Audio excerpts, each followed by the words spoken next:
Will your shop survive the Etsy ad-pocalypse? In this video, I'm going over 7 methods to not only survive, but thrive during the Etsy ad-pocalypse. What's up everybody? Welcome back to my channel. My name is Dave. If you're new to this channel, please consider subscribing. I do new videos all the time on Etsy, e-commerce, and personal success. Now in this video, I want to go over, like I said, 7 methods to survive and thrive in the Etsy ad-pocalypse. We all know Etsy ads is not the best, and the reason I'm calling it the Etsy ad-pocalypse is because I totally believe they're working on changing it, maybe reverting bad changes, or at least improving it and giving us more control. First, let me say before I get into these methods that I do believe, well, I hope actually, that they will give us bidding power back, but don't write that in stone and hold that against me in the future, because they honestly might, and Etsy ads might honestly continue sucking for years, who knows. But I have hope and I have reason to believe that they will be changing it. So without further ado, let's get into this list. The number one way to survive the Etsy ad-pocalypse is the biggest and strongest and easiest one as well. I want you to turn off the listings that aren't doing well. The ones that are spending more money for you, turn those off. You would be surprised on how many coaching calls I've done with many of you guys and with everybody with an Etsy shop running Etsy ads that, I have them describe to me their Etsy ad dashboard, and there's ads that have spent 2, 3 times, 4 times, 5 times the amount or past the price of the actual product. And the thing is, your ad, once it passes your comfortable cost per conversion, meaning the amount you're willing to spend to acquire a sale, once it passes that amount, you need to turn it off. It's not going to come back from the dead, and it's not going to revive itself. So you need to turn that off and copy the listing and try again with different SEO, right? I'll be coming out with more Etsy ad content in the future, but for the sake of this list and the sake of this video, we're just going to keep it at that. Turn off the listings that are not making you money. That's an obvious one, but like I said, you'd be surprised. Now, number 2 is to increase your social media efforts. You need to be driving traffic to your Etsy shop. If you only have an Etsy shop, obviously, then if you had a standalone, then you'd be driving your traffic there. But, even if you did have a standalone, you could take a week or two where you run an exclusive sale to your Etsy shop only. Hey, this product or this new product or this sale, whatever it may be, whatever offer you're considering doing, is only available on our Etsy for this week. So come to our Etsy to get it, right? That's up to you, but either way, you need to be increasing your social media game. Whatever your platform is, Instagram, Pinterest. I don't recommend using Facebook.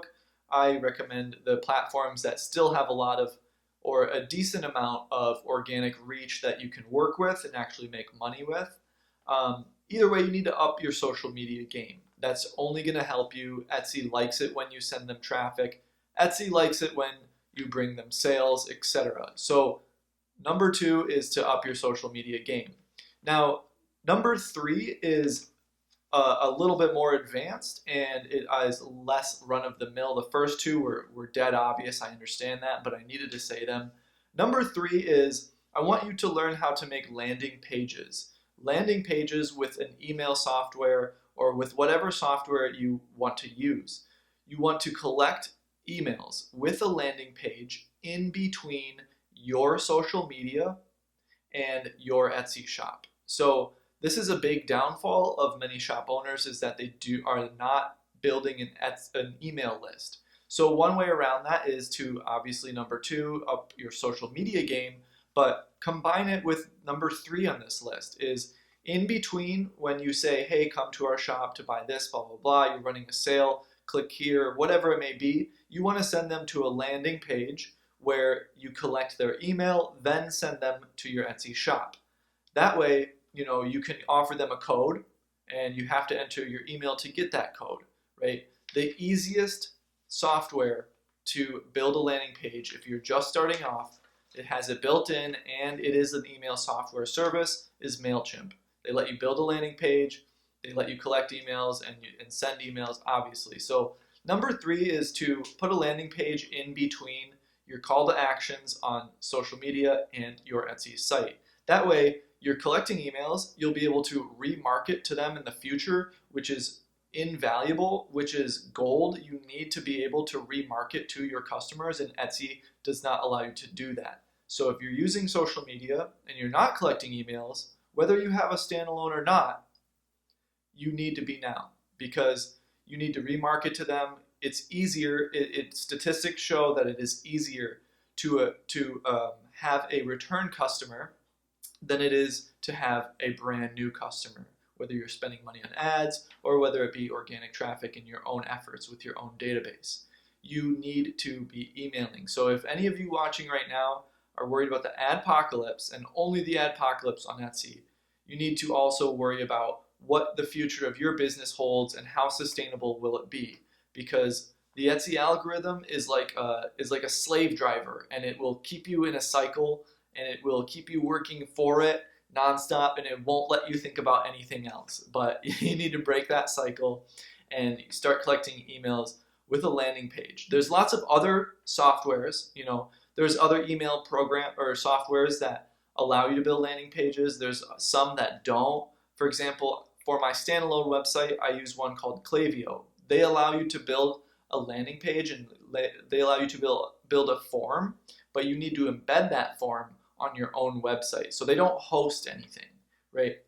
And if any of this is going over your head, if you're just strictly an Etsy seller, you're new to intermediate, go ahead and comment below and we can clear some things up for you.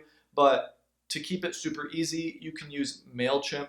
I have a link below if you want to use MailChimp. It's an affiliate link, and it gives me a tiny, tiny little commission and helps my channel and helps me with my MailChimp, because that is what I use for this YouTube channel and to communicate with all you viewers. So awesome. That's number 3.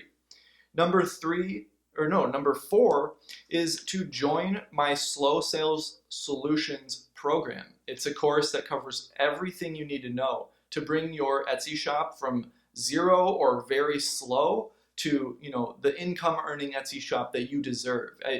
I've come out of so many different slumps for so many different reasons, whether it be personal reasons, product issue reasons, and I've had my Etsy shop take dives before, and I've learned how to come out of them quickly and keep it up there as well. So that program is very, very good for any level of Etsy seller to get more sales.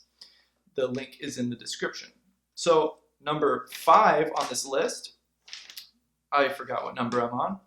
The next method on this list is to start wholesaling.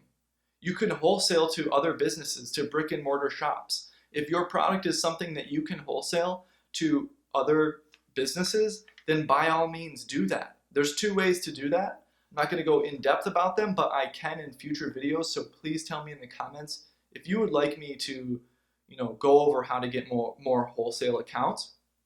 But there's two ways, and I'll describe it to you. Very easy.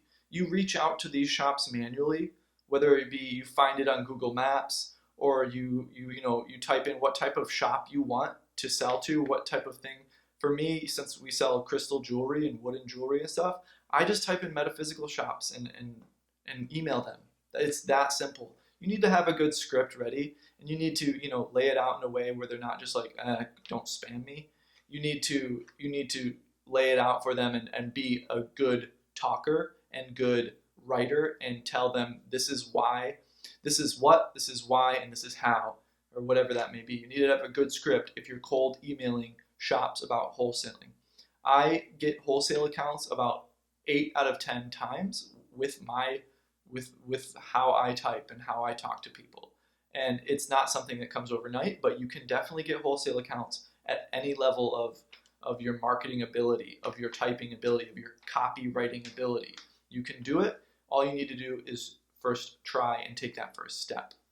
So the last one on this list, and this shoe may not fit everybody, but it absolutely still is an option. So the last method on this list is, let me go backward. I'm sorry. The other way to wholesale is to join a wholesale website. There's lots of websites that are business to business wholesaling.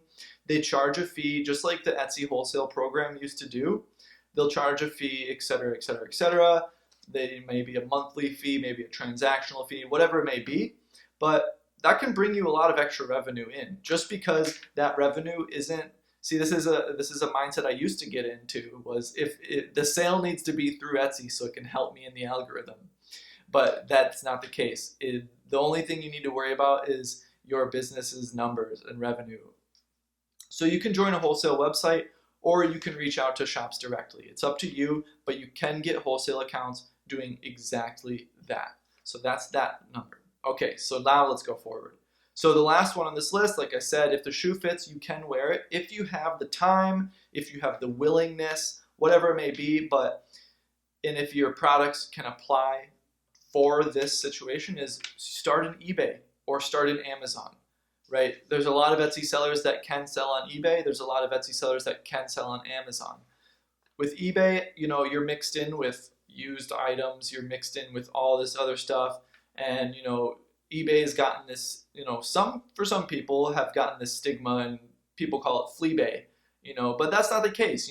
There's a lot of good stuff on eBay. I personally shop on eBay occasionally, and if you think you can sell on eBay, then absolutely do it. The other one, Amazon, is, the big thing with Amazon is they don't pay you every day like Etsy will. So if that's a problem to you, if that hangs you up, or whatever it may be, then just look into each one of those platforms, because a new revenue stream is a new revenue stream. If you don't want to join eBay or Amazon, there's things like Store Envy, and there's other, which is where I got my start on. I started on Store Envy. I'm not on there anymore, but I'm considering hiring a virtual assistant to list my products on there and manage and do customer service on there, and I'll ship my orders out. That's totally a possibility as well. You could hire a VA to do that for you, right? So there's other platforms as well that you can join, and whatever it may be, it's a new revenue stream. So all of these methods on this list are extremely, extremely useful, and it's how you will survive the Etsy ad-pocalypse, because I believe that they're going to change it, the Etsy ads, soon, and I believe that the Etsy ad-pocalypse may be coming to an end in 2020, and I hope you believe that as well. And until next time, I'll see you in the next video. Check out all the links in the description. Please subscribe and hit the like button, and have a beautiful day.